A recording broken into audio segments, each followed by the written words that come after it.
Oui, Soraya, bonjour. Bonjour Ça me fait Yves. plaisir de te retrouver.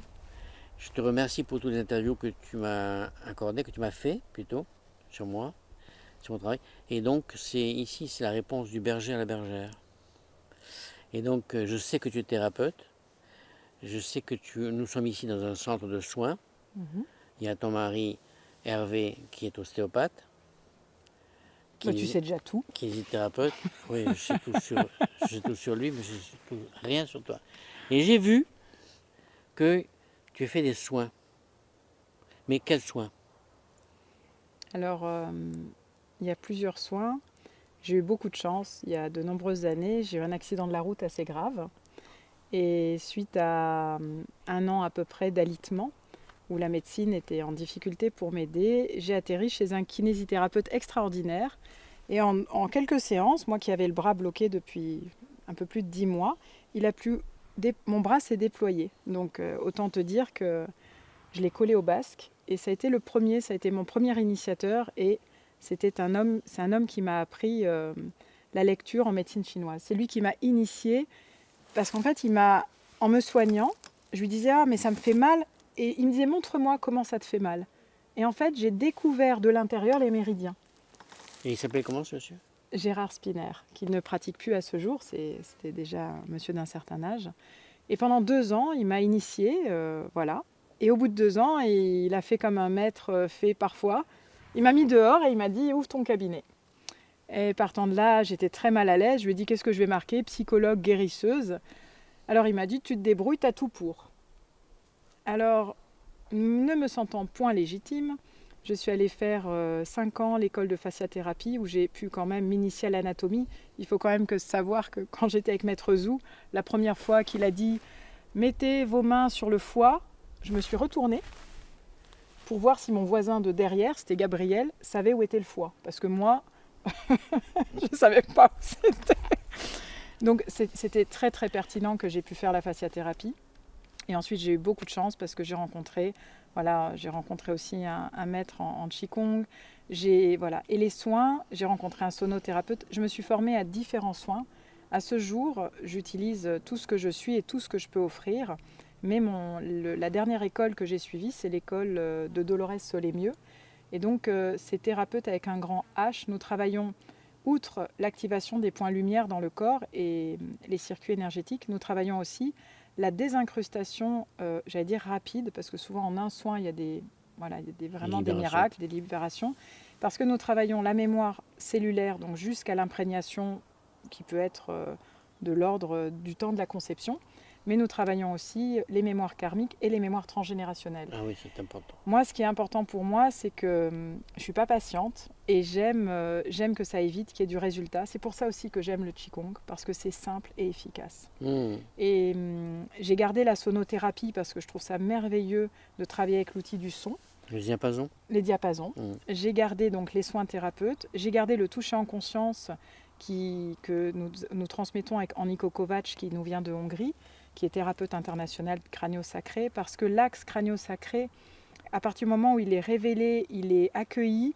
il y a un déploiement au niveau de l'individu. Moi, je vois vraiment Je pense à un jeune garçon, nous avons initié sa maman et elle l'accompagne maintenant.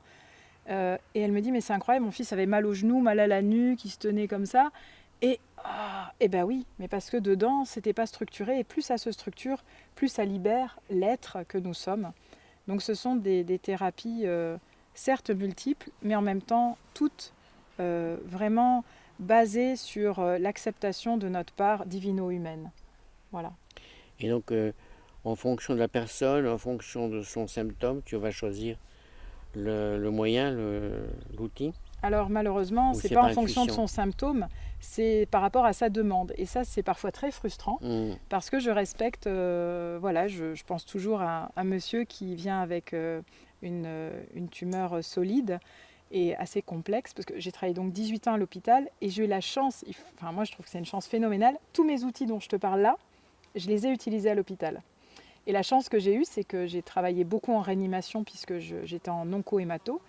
Et du coup, j'ai vraiment vécu avec des gens branchés, mais branchés avec n'importe quel type de machine.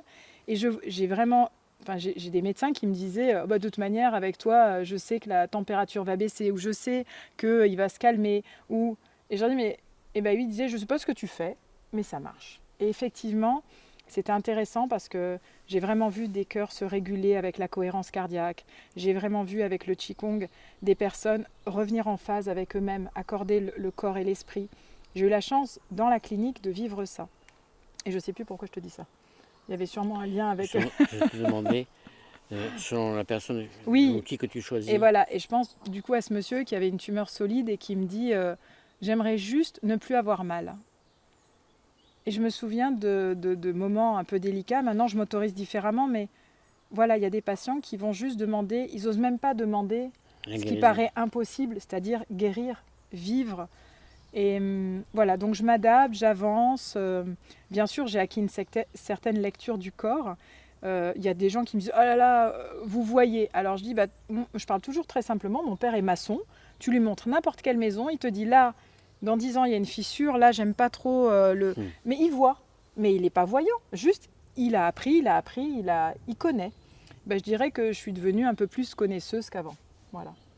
Maçon du corps et l'esprit. Exactement, exactement. Là, oui, il y a vraiment une notion en lien avec cette âme, cette animation vitale, parce que souvent, encore ce matin, j'ai demandé à une dame, j'ai dit, est-ce que vous laissez la lampe allumée à l'intérieur ? Et elle me dit, vous savez, Soraya, je me demandais même s'il y en avait encore une. Ouais. Voilà. Donc là, c'est vraiment rallumer le feu. Rien à voir avec Johnny Hallyday, mais nous en avons encore rigolé ce matin parce que je lui ai dit, mais il va falloir la vivre, cette chanson. Parce qu'allumer le feu, c'est ce feu qui ne brûle pas. C'est ce feu qui nous rend vivants, ce feu qui nous ouvre. Et ce feu, enfin voilà, le plexus solaire, les gens, maintenant tout le monde connaît le plexus solaire. Mais punaise, plexus solaire, ça veut dire ce que ça devrait dire. Il devrait y avoir un soleil. Donc moi, j'aime révéler les soleils. Mon prénom veut dire soleil, donc je pense que j'ai envie de rencontrer plein de petits soleils avec moi. Très bien. Bon. Et tu travailles la semaine, tu te reposes le week-end. C'est comment que tu fais? Ça, c'est une question piège. Oui. Alors, je travaille à acquérir l'équilibre dans ma vie. Et pour l'instant, je ne l'ai pas. J'apprends. Alors j'apprends parfois, ça m'est pas arrivé depuis une dizaine d'années, mais là je me suis coincé le dos cet été, donc là j'ai dû écouter puisque je suis restée couchée. Mais ça m'était pas arrivé depuis longtemps, parce que j'apprends petit à petit et le Qigong m'aide beaucoup, il faut dire la vérité. Le Qigong est un allié précieux pour moi qui m'aide à équilibrer dans l'inspire, dans l'expire, dans les phases de vie. Alors, il faut dire aussi, j'allais dire me défendre, mais j'ai rien à défendre, mais je dois me reposer, c'est évident, puisque je suis humaine et je l'accepte, mais grâce à la vitalité que j'ai et que je vis, je dirais que j'ai pas besoin du même temps que tout le monde. Et ça, je le vis maintenant et j'accepte. Certaines nuits, je me lève, je travaille et je travaille avec joie, d'abord parce que j'aime la nuit, j'aime quand il n'y a plus aucun bruit. Et voilà, donc oui, je me repose, mais ça va vous paraître bizarre. La dernière fois que je me suis vraiment reposée, j'ai fait un repas pour mes amis. C'était vraiment du repos pour moi. C'est-à-dire que se reposer, tout dépend de ce que nous mettons dedans. C'est certain. Je t'avoue que quand j'ai le temps de lire un de tes livres, pour moi, c'est du repos. Et c'est vraiment mon plaisir. Voilà. Alors, je vais dire que moi, je me repose quand toi, tu lis mon livre. Bon. Eh bien, écoute, merci. Hein, Soraya. Avec joie. Merci. Surya Namaskar, c'est la salutation au soleil, et Soraya, pardon. C'est la même racine. Oui. Révéler la lumière de chacun. Ça, c'est mon rêve.